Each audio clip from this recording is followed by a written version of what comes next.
Good afternoon, everyone. Thank you for joining us.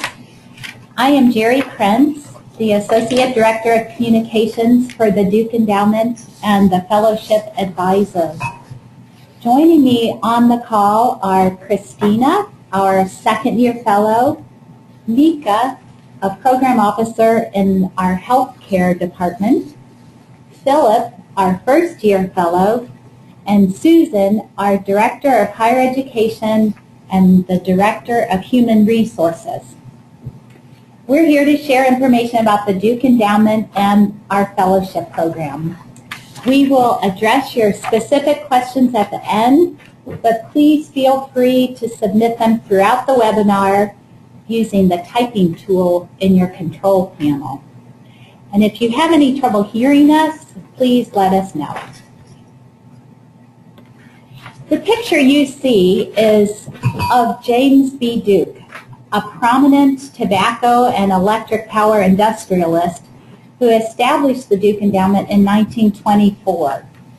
His goal was to improve lives and communities in North Carolina and South Carolina by nurturing children, promoting health, educating minds, and enriching spirits.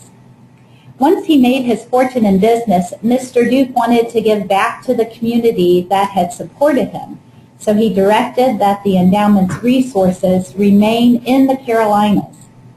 Mr. Duke made an initial gift of $40 million to establish his foundation. He died just 10 months later, and he left an additional $67 million to the endowment. Mr. Duke was very specific in his indenture of trust about how the Duke Endowment would meet the needs of Carolinians. This commitment led to our 4 program areas. Child care focuses on prevention and early intervention for at-risk children and out-of-home care for youth. Our healthcare program area focuses on quality and safety of healthcare, access to healthcare, and prevention. Our higher education program area focuses on academic excellence, educational access and success, and campus and community engagement. And our rural church area works on rural church development, clergy and lay leadership, and congregational outreach. Within these program areas, the endowment makes strategic long-term grants to address root causes of issues and widespread challenges. We often work with nonprofits to test promising approaches. The endowment has a director of evaluation who helps us and our grantees identify desired results of projects and then measure their impact. Over the years, the endowment has made significant investments in the Carolinas, as the next slide shows you.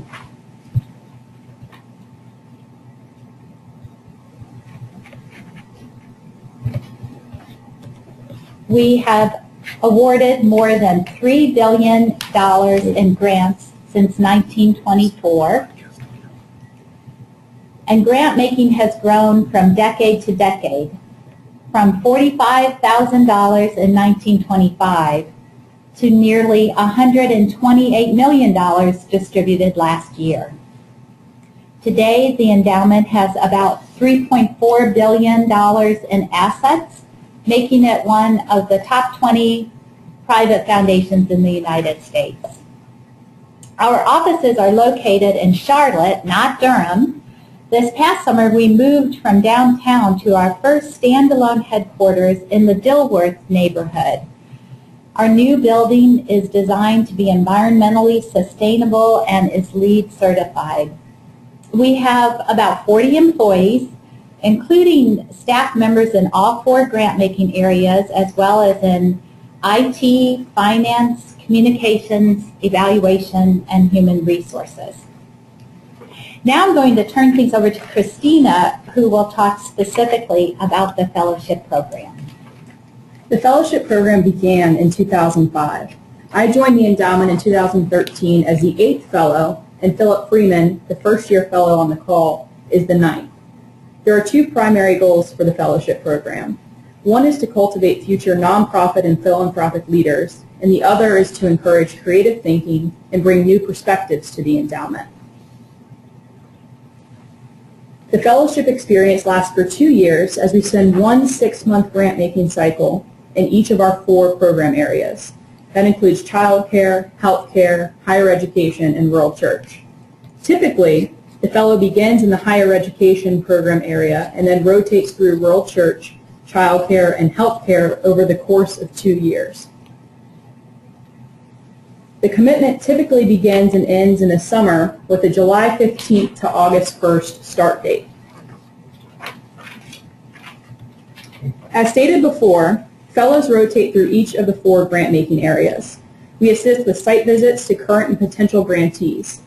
The endowment has a long-standing tradition of face-to-face contact with our grantees, so a fair amount of travel across the Carolinas is inherent to our work.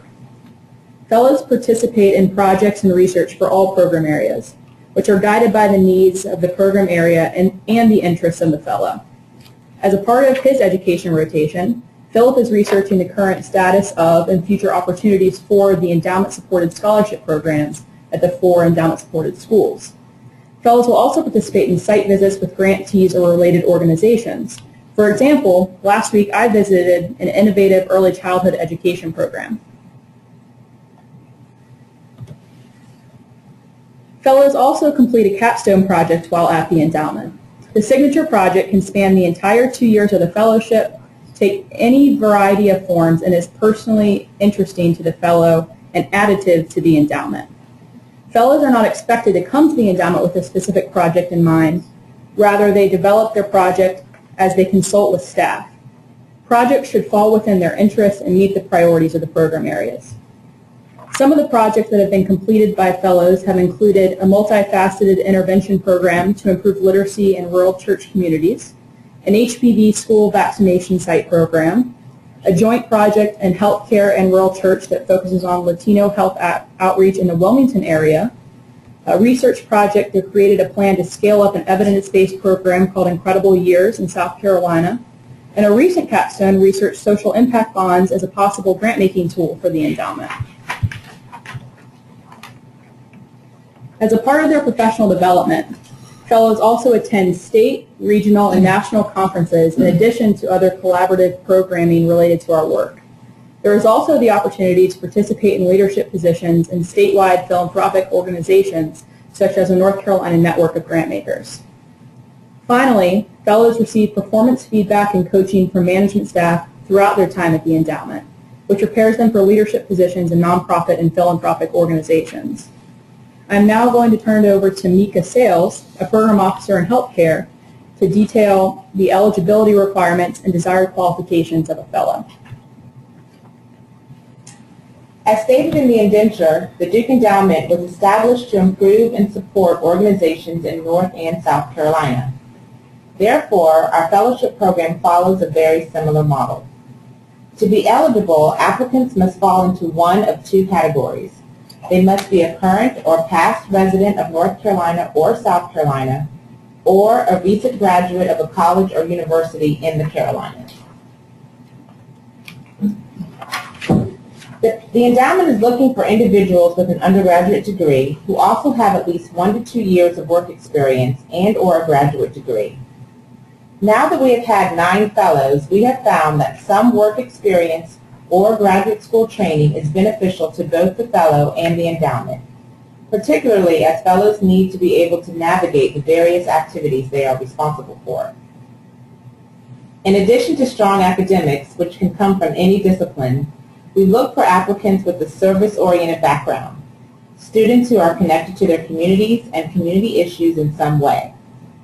We have had a variety of academic and work backgrounds that you can read more about on our Past Fellows page on the endowment website. Many people ask what our fellowship alumni have gone on to do.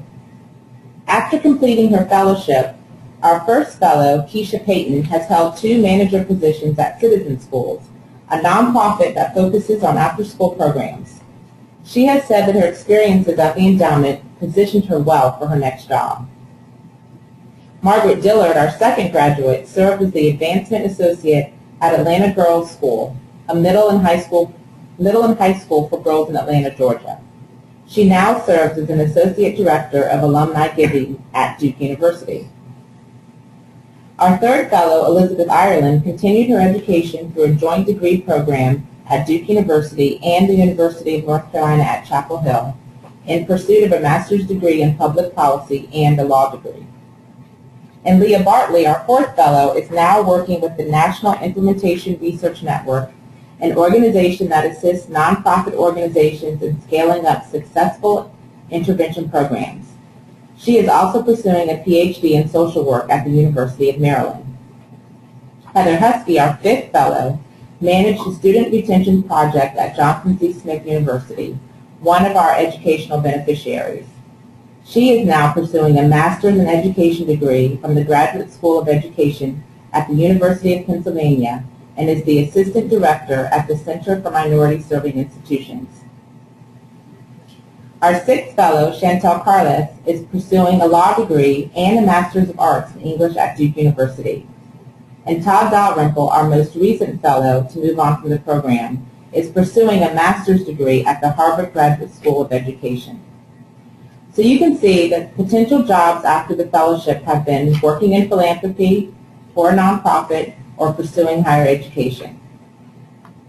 I'm now going to turn it over to Susan McConnell, Director of Higher Education and Human Resources, to detail the ideal characteristics of a fellow and the compensation and benefits of the fellowship program.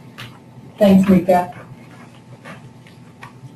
As you've heard, we have a diverse group of previous fellows, and we do look for applications from all types of backgrounds and disciplines. But there are several particular characteristics that we look for. The fellowship position is very independent, so we look for applicants who are self-directed and motivated and who can be flexible and able to multitask.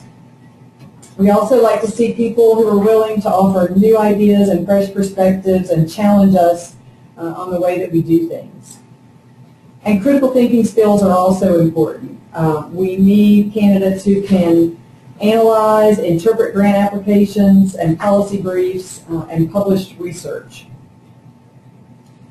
A portion of each of the rotations is site visits. So it's important to have not only good written and oral communication skills when presenting to our board, but also when meeting with grantees.